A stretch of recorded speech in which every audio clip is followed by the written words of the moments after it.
चलिए स्वागत है आप सभी का हमारे इस प्रोग्राम में। प्रोग्राम की शुरुआत गुलाम नबी आजाद से।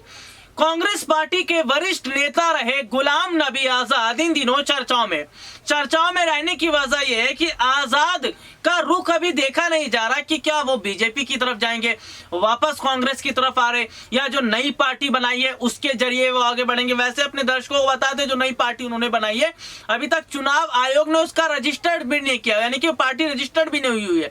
तो कब रजिस्टर्ड होगी, कब क्या काम करेंगे, एक अलग वक्त है, यह अलग बात है। लेकिन फिलहाल जिस तरीके से गुलाम नबी आजाद जैसे नेताओं की जो चर्चा आज हम कर रहे हैं, गुलाम नबी आजाद जैसे नेता इस वक्त जिस तरीके से लगातार चर्चा जो है वो चर्चा में है और कहीं ना कहीं जो है वो एक अलग हम ट्रैक पर देखते नजर आ रहे हैं, तो क्या आने वाले वक्त में बीजेपी की तरफ झटपट चले जाएंगे, ये तमाम मुद्दे हमारे रहेंगे। चुनाव को लेकर क्या तैयारियां हैं गुलाम नबी आजाद की। और ऋतिक मेरे साथ इस बीच मेरे सहयोगी जुड़े। ऋतिक, बहुत बहुत स्वागत है आपका। और ऋतिक, सबसे बड़ा सवाल, कहां जा रहे हैं गुलाम नबी आजाद, क्या उनका बड़ा प्लेटफॉर्म है या किस तरीके का रास्ता वो अब अपनाने वाले हैं? देखिए, गुलाम नबी आजाद का जिक्र कर रहे हैं। गुलाम नबी आजाद ने कांग्रेस पार्टी का जो है साथ छोड़ा।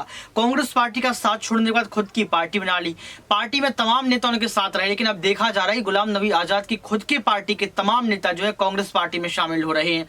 जयराम रमेश ने साफ तौर पर कह दिया कि जिस नेता ने राहुल गांधी और सोनिया गांधी के लिए अस्वीकार भाषा का प्रयोग किया है, ऐसे नेताओं को जो है हमारी पार्टी में कोई जरूरत नहीं है। एक तरफ जब भारत जोड़ो यात्रा जो है कश्मीर पहुंचती है तो गुलाम नबी आजाद को कोई न्योता नहीं दिया जाता है, गुलाम नबी आजाद को निमंत्रण नहीं भेजा जाता है। तो कहीं ना कहीं कांग्रेस पार्टी ने जो गुलाम नबी आजाद उनके लिए दरवाजे बंद कर दिए हैं। उसके बाद लगातार देखा गया कि गुलाम नबी आजाद बीजेपी की तारीफ करने लगे। नरेंद्र मोदी की तस्वीर आपको याद होगी, सदन का वो रोने लगे थे, वो तस्वीर भी आपको याद होगी। तो क्या देख रहे हैं आप कि बीजेपी पार्टी ने धारा 370 हटाई, वो तो अपने आप में वैसे भी मजबूत है। कश्मीर विधानसभा चाहे आज हो जाए चाहे कल हो जाए, बीजेपी पार्टी मजबूती के साथ लड़ने की तैयार है। लेकिन अगर गुलाम नबी आजाद बीजेपी पार्टी में खुद से शामिल हो जाएंगे तो ठीक है, लेकिन बीजेपी पार्टी भी कहीं ना कहीं गुलाम नबी आजाद को खुद से न्योता नहीं भेज रही है। तो आपको बता दें यहाँ पर कि गुलाम नबी आजाद की राजनीति का कैरियर खत्म सा नजर आ रहा है इस वक्त तो देखा जाए, क्योंकि गुलाम नबी आजाद अकेले इस चुनाव को कैसे लड़ेंगे, वो कैसे जीतेंगे। देखिए, सबसे बड़ी बात यह है कि राहुल गांधी ने अभी हाल ही में गुलाम नबी आजाद पर बड़ा बयान दिया। खबर आती है कि राहुल गांधी ने आजाद से माफी भी मांगी, तो दूसरी तरफ खबर यह आती है कि राहुल गांधी का यह कहना है कि एक पार्टी है, पार्टी में अंदर बाहर से फर्क पड़ता है। भाई, या तो आप पार्टी के साथ जुड़े रहिए या पार्टी से बाहर जा रहे हैं तो जाइए, लेकिन कभी आप आ जाते हैं, कभी आने की बात करते, कभी चले जाते, तो ऐसा मत कीजिए। तो क्या गुलाम नबी आजाद, अगर जो पार्टी उनकी रजिस्टर्ड तक नहीं है, नई पार्टी, क्या वाकई अब उन्हें भी ऐसा लग रहा है, क्योंकि उनके साथ के तमाम बड़े नेता, सब जितने नेता थे वो सब कांग्रेस पार्टी में आ गए, तो क्या कांग्रेस में रास्ता ना देखकर बीजेपी की तरफ रास्ता देख रहे हैं ऋतिक? बिल्कुल, बीजेपी की तरफ रास्ता देख रहे हैं, लेकिन खुद से देख रहे हैं। बीजेपी पार्टी ने कोई ऑफिशियल ट्वीट नहीं किया, कोई ऑफिशियल जानकारी नहीं दी कि गुलाम नबी आजाद उनकी पार्टी में शामिल हो सकते हैं। लेकिन अगर गुलाम नबी आजाद बीजेपी पार्टी में जाते हैं तो अहम पद मिल सकता है। लेकिन जो सीएम बनने का सपना देख रहे हैं, वो सीएम बनने का सपना यहाँ पर गुलाम नबी आजाद का पूरा होता हुआ नजर नहीं आएगा। लेकिन कांग्रेस पार्टी की एक खबर और भी निकल कर आती है कि राहुल गांधी ने गुलाम नबी आजाद से माफी भी मांगी। अगर माफी मांगी तो कहीं ना कहीं ये इशारा है, देखिए कोई लिख के तो आपको देगा नहीं कि राहुल जी आप आ जाइए, अरे गुलाम नबी आजाद जी अरे आपका स्वागत है, कोई ऐसे नहीं बुलाता है। इशारे ही राजनीति में चलते हैं। अगर इशारा दिया है तो गुलाम नबी आजाद को देर नहीं करना चाहिए, कांग्रेस पार्टी में शामिल हो जाना चाहिए। कांग्रेस पार्टी में शामिल हो जाना चाहिए गुलाम नबी आजाद को। तो क्या गुलाम नबी आजाद अब कांग्रेस में जा रहे हैं या बीजेपी के साथ जाएंगे? और बीजेपी में जाएंगे तो क्या बड़ा पद मिलेगा? बीजेपी में जाएंगे, बड़ी जिम्मेदारी मिलेगी, एक बड़ा सवाल है। क्योंकि जिस तरीके से हम देख रहे हैं कि पीएम मोदी इन दिनों लगातार विपक्षी पार्टियों को अपने साथ मिलाने की कोशिश कर रहे हैं। अभी हाल ही में हमने देखा था कि कई बड़े नेताओं की जयंती मनाई गई थी, सुभाष चंद्र बोस जी की जयंती थी, उस दौरान मल्लिकार्जुन खड़गे का पीएम मोदी के साथ तस्वीर नजर आई जिसमें हाथ मिलाते नजर आ रहे हैं। और ये जाहिर तौर पर नजर आ रहा है, ये पहली तस्वीर नहीं, इससे पहले वो लंच करते नजर आ रहे थे। तो जो तस्वीर इस वक्त की है, क्या विपक्षी पार्टियों को अपनी तरफ करने का काम कर रहे हैं पीएम मोदी?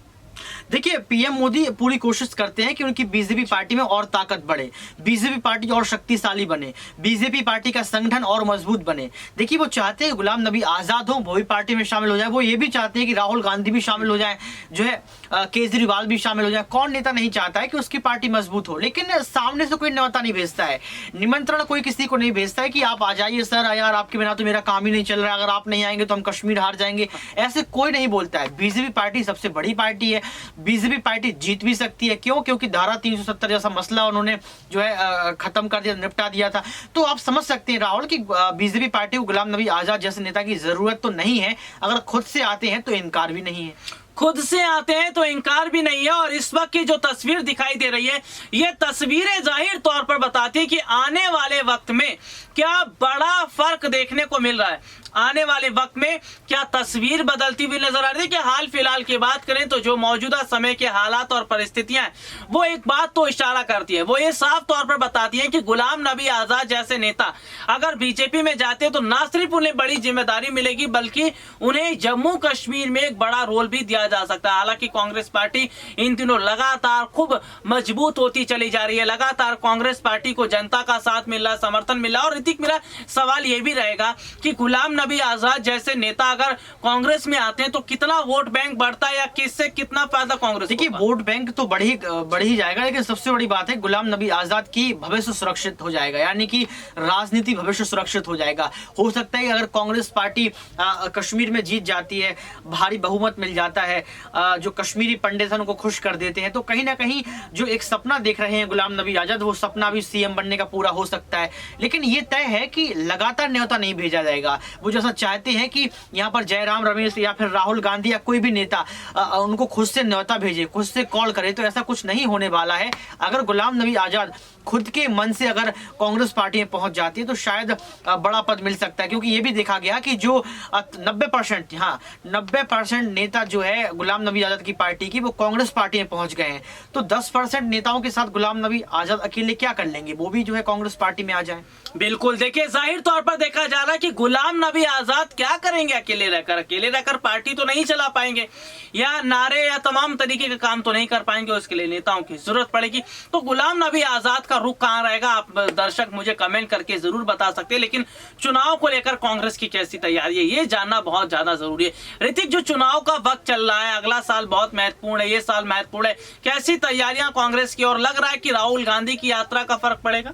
देखिए, राहुल गांधी ने जमीनी स्तर पर बहुत मेहनत की। आप समझ सकते हैं कि सुरक्षा में चूक होने के बावजूद भी राहुल गांधी लगातार भारत जोड़ो यात्रा कर रहे हैं। आप ये भी देख सकते हैं किस तरीके से जो है राहुल गांधी एक के बाद एक यात्राएं निकाल कर आ रहे हैं। अभियान आ गया, हाथ से जोड़ो हाथ अभियान, चाहे युवा हो, चाहे वृद्ध महिला हो, चाहे वृद्ध पुरुष हो, कोई भी किसी वर्ग जाति धर्म समुदाय से जो है बिलोंग करता हो, राहुल गांधी ने हर एक वर्ग के इंसान को अपने साथ जोड़ने का पूरी कोशिश की है। तो आप समझ सकते हैं कि राहुल गांधी का ध्यान 2024 की तरफ है और कांग्रेस पार्टी का गिराफ बड़ा है।